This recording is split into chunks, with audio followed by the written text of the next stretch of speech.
Inicio del programa vamos a tener una entrevista muy importante para abordar el tema de las pensiones. Está con nosotros el doctor Carlos Noriega Curtis, titular de la Unidad de Pensiones, Seguros y Seguridad Social de la Secretaría de Hacienda y Crédito Público. Muy buena tarde, bienvenido. Muy buenas tardes, mucho gusto estar con ustedes. Bienvenido. Ya están afinando los detalles de esta iniciativa. ¿Cuándo la van a presentar? En cualquier momento va a ingresar ya en el Congreso. Todos los detalles de la técnica jurídica ya se han cubierto, así es de que en cualquier momento estaremos viendo ya la presentación ahí. Digamos que antes del 1 de septiembre. Sí, desde luego. O sea, la próxima semana. Y más o menos han podido platicar con los diferentes partidos políticos, retomar estas iniciativas, estas propuestas que habían puesto sobre la mesa, tanto el sector empresarial como la política mexicana. Sí, esta propuesta que está haciendo recoge muchas de las propuestas que se han recibido a lo largo de los últimos años, literalmente. A nosotros en la Secretaría de Hacienda nos compete estudiar todas ellas, sí. Y la que estamos presentando creemos que es la que recoge mejor y que da viabilidad, mejorando la situación de los trabajadores y siendo, susceptible de ser fondeada. Ahora, un tema clave era el incremento de las contribuciones de los patrones. Gremios patronales aquí en Mega Noticias TVC pues han comentado sobre el encarecimiento de la mano de obra, el fomento a la informalidad. ¿Qué le han respondido a ellos? La mayoría de las empresas son en México pequeñas y medianas empresas. El 95% de las empresas contrata menos de 5 trabajadores. Sí. Y esas empresas normalmente contratan a trabajadores de bajos ingresos, es decir, están registrados hasta con 3-4 veces el salario mínimo cuando mucho. A este segmento de trabajadores es donde se va a concentrar el apoyo gubernamental, de manera que esas empresas o todas las empresas que contraten a trabajadores que tienen ingresos hasta 4 veces la UMA no tendrán incremento en su aportación. Bueno, los que perciban hasta una vez la UMA no tienen ningún incremento y ahí va gradualmente incrementándose la aportación del patrón hasta llegar de 4 en adelante ya la aportación máxima. Esto lo que permite es que los trabajadores de más bajos ingresos no vean incrementado el costo para el patrón y por lo tanto el incentivo para salir de la formalidad o para completamente ser despedidos y entrar a la completamente el desempleo se minimiza, de manera que sí, esta preocupación que han tenido las empresas, sobre todo las pequeñas y medianas, está atendida con esta propuesta. ¿Y hay cabida para esta propuesta del sector empresarial que justamente hablaba de una mayor deducibilidad en las prestaciones?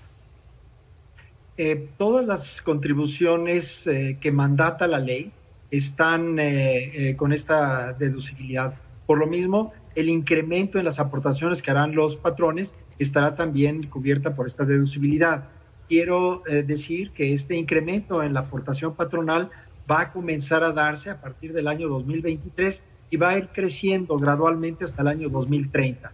Esto permitirá ir ajustando, los programas financieros de las empresas justamente para minimizar ese impacto. A medida en que se tiene un horizonte de planeación con certidumbre, es posible que las empresas vayan absorbiendo este costo sin desemplear a gente. Eso sería el último propósito de esta reforma, y poder de esta manera, incrementando sus programas de productividad, de acercamiento a sus clientes, etcétera, poder absorber este incremento en los costos.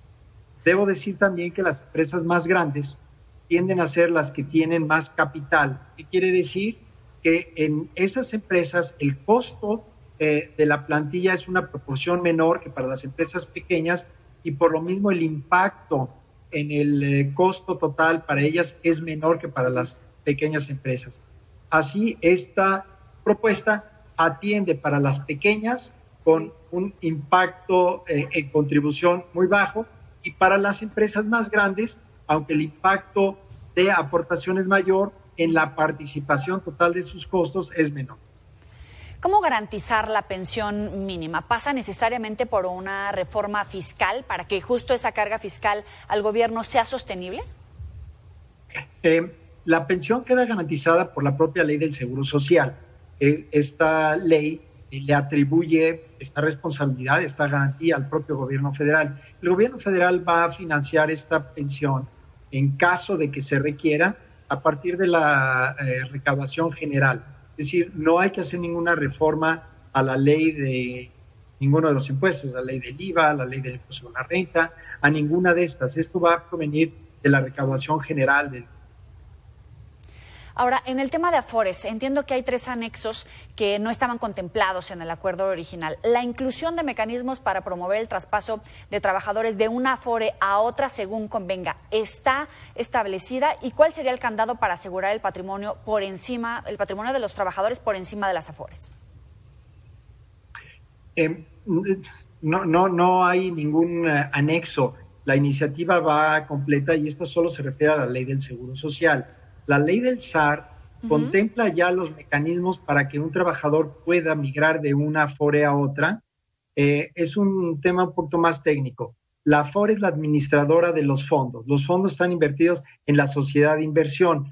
Esta sociedad de inversión es propiedad de los trabajadores, de manera que cuando migra un trabajador de una Afore a otra, cambia la administradora, pero los recursos del trabajador pasan de una sociedad de inversión a otra sin que la Afore la haya tocado, de manera que el patrimonio del trabajador siempre está protegido, siempre está seguro, y el cambio de una Afore a otra de ninguna manera afecta al patrimonio del trabajador. El trabajador es plenamente dueño de estos recursos y estos recursos están guardados hasta el momento en que el trabajador adquiere el derecho a la pensión.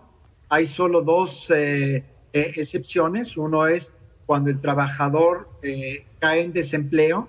Hay un mecanismo también contemplado en la ley de cuánto puede recoger, y lo mismo en caso de que el trabajador se case, ¿no? Hay un retiro por matrimonio. Entonces son estas 2 las excepciones por las cuales el trabajador puede hacer retiros de sus recursos, y si no, los recursos los recibe en el momento de pensionarse, ya sea a los 60 años por cesantía en edad avanzada o a los 65 años por vejez.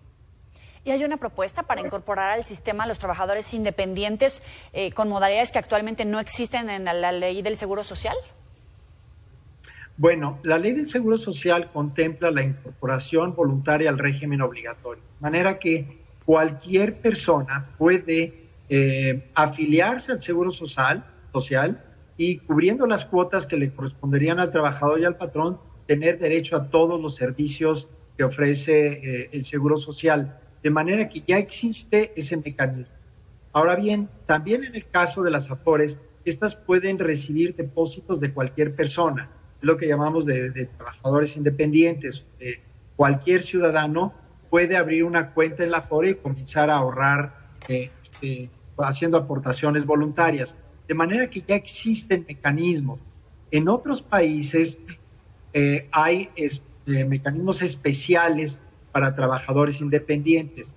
La respuesta que se ha dado aquí en México es distinta, y es muy importante la pregunta que me haces, porque este año se elevó a rango constitucional la pensión universal. Es decir, cualquier ciudadano de 68 años en adelante, o si corresponde a alguna minoría, puede desde los 65 años tener acceso a esta pensión.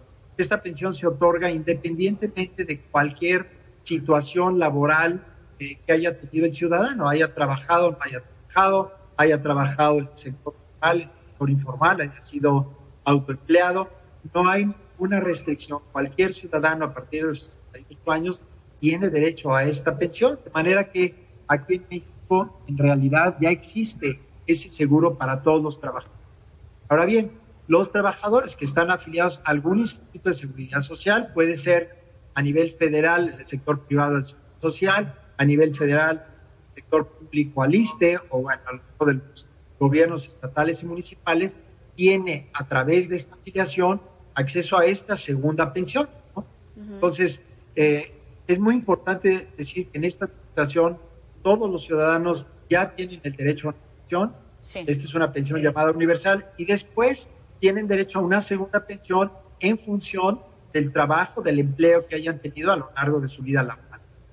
Claro, aquí el punto es que en estas mesas de trabajo que hemos tenido, muchos de nuestros especialistas hablaban de esta aportación de aproximadamente 2.300 pesos al mes y el tiempo de cotización de 15 años para acceder a la pensión mínima garantizada como un punto de debate en esta iniciativa que van a presentar.